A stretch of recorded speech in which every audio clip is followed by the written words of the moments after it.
I'm 17 years old, and this is the story of how I refused to become a free babysitter and why I'd do it again. Last year, my mom's disability got so much worse that she had to move into a hospice-like care facility. So I moved in with my dad, a man who was basically a stranger to me growing up, and honestly, that didn't change when I changed addresses. I cover all my own expenses: phone bill, clothes, school lunches. I work part-time and my grandparents help out sometimes. But here's the thing about my dad: his favorite part about me living there isn't having a relationship with his son. It's not paying child support anymore. Right when I moved in, he got engaged. His fiancée has a 3-year-old from a previous relationship, and they just had a 6-month-old baby together. We share a roof, but we definitely don't share a life. I don't hang out with her, I don't babysit. That boundary was crystal clear in my head from day one. Last Saturday was supposed to be my day off. No work, no school, no plans. Just sleep in, maybe do some laundry, watch a movie. You know, normal teenager stuff.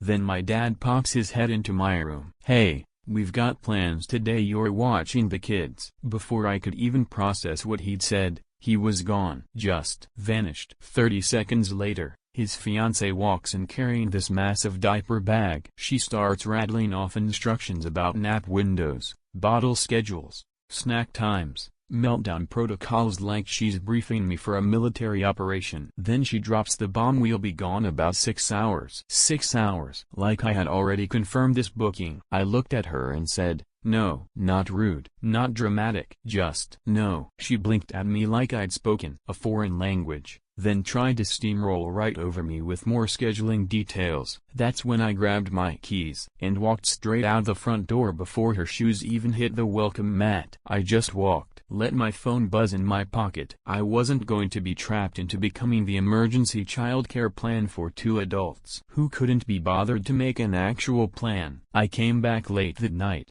and my dad was waiting, already heated up like a tea kettle. Him and his fiancée tag-teamed me with this lecture. Those kids were left without a sitter. Their mother had to cancel really important plans. I said, "She was home when I left." "That's not the point." "It's exactly the point," I shot back. "You had plans. You didn't arrange childcare. You tried to make me your plan." I told them right then and there I will never babysit. Not in a pinch, not for pay, not at all. And if they try this again, I'll leave again. Not being dramatic, just setting a boundary with legs. His fiancée pulls out the guilt trip playbook. "You cost me a night I really needed." "No," I said, "you cost yourself that night by not booking an actual babysitter." Then, and this is where it gets really good, her sister shows up. Apparently she's part of the angry chorus now. She calls me a bad person with daddy issues, and says I'm taking it out on her nibblings. I literally rolled my eyes, packed a bag, and walked out. Sometimes peace is easier when it fits on your back. Here's what people don't want to admit: a 17-year-old is not a third parent. I didn't choose this relationship. I didn't choose these kids. And look, it's not the children's fault, obviously. But it's also not my job to solve their parents' logistics failures. If you plan a night out, you plan childcare. If your backup falls through, you cancel your plans. You don't corner a teenager and declare him the solution just because he has a pulse and happens to live in your house. I'm literally counting down the months until I turn 18. If my dad tries to drag this to family court,